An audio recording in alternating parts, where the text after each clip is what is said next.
Hello, I'm Brett Running, and I'm one of the clinic interns right now. So Jason's been kind enough to recruit me to share some of my clinical experience, some knowledge that I've gained just from the short time I've been an intern now, to try to better prepare you for what you might experience. And so my little nugget is that time management is probably one of the biggest hurdles, and you tend to make mistakes and overlook things when you get in a hurry. And so if you're running short on time, or there's a couple of different people in the room, a lot of times we end up with a supervisor and an observer or another intern in with us, and it lends itself to a somewhat chaotic experience sometimes, not only for you but the patient too. So if you can just kind of prepare yourself by just telling yourself it'll be okay if you're 5 minutes late for the next patient, and when there's more than one person in the room, try not to get distracted, because if you're mindful of that, it'll really help you out. You won't forget to take a needle out of somebody, or you won't forget a formula that you were going to recommend for them. Things like that just kind of are always in the back of your mind, and make it a little bit easier to get through that time management issue. So that's all I have for you. Hello everyone, my name is Lauren. I'm an intern in the clinic right now. I'm on what I consider the sane 4-year track. I'm here to tell you a little story about some, for lack of a better word, interesting interactions with some of the patients I've had. Interestingly enough, my first patient ever in the clinic was an older gentleman who had seen many doctors and had many problems going on, but specifically came in for lack of taste and lack of smell, and he didn't enjoy food anymore.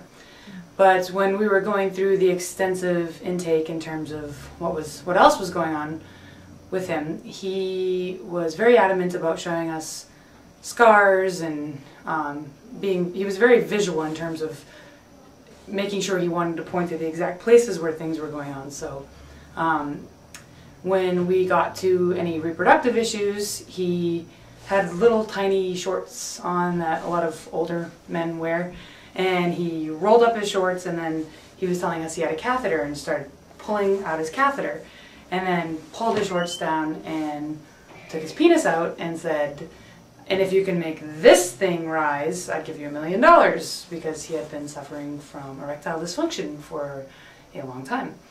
And granted, this was my first patient and a bit stunning, but thankfully the intern that was in the room with me, because you're paired up in the first 8 weeks, has been an RN for about 12 years.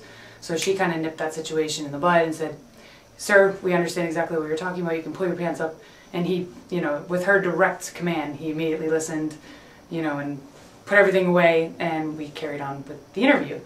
And that was that. And after that, he really was not inappropriate again. And really, he was, in my opinion, was one of those older gentlemen who have seen so many doctors and has probably disrobed so many times. He has really, no shame, and kind of is expecting, I guess, to disrobe. But in that situation, it wasn't the most appropriate for him to pull out his penis and talk about his erectile dysfunction. However, thanks for Agnes, she took care of that. And I was also thinking, do you want me to give one more story? And this isn't necessarily a story, but something I learned that I thought was very helpful. And not to say that it's always a male thing to do, but a lot of the time some of the inappropriate comments in terms of being a woman come from some of your male populations, or the male population, I should say. And I always thought that what I was told to do, or someone suggested that you do, is that if someone makes an inappropriate comment to you, it's very helpful sometimes to say, "So what exactly do you mean by that?" Because then they're kind of stuck with saying, "Wow, I didn't just say something completely or subtly inappropriate, and then this person's going to ignore it. They're actually going to make me take responsibility for my own actions and explain what I meant by that." And I've used it once in my life, and it was not in clinic, it was actually at a pub, but it worked really well. And it makes the person kind of take responsibility for what they've just said, and they usually just feel so embarrassed that they either drop it, walk away, or are forced to explain themselves. So those are my stories. I wish you all luck when you're interns in the clinic, and take care.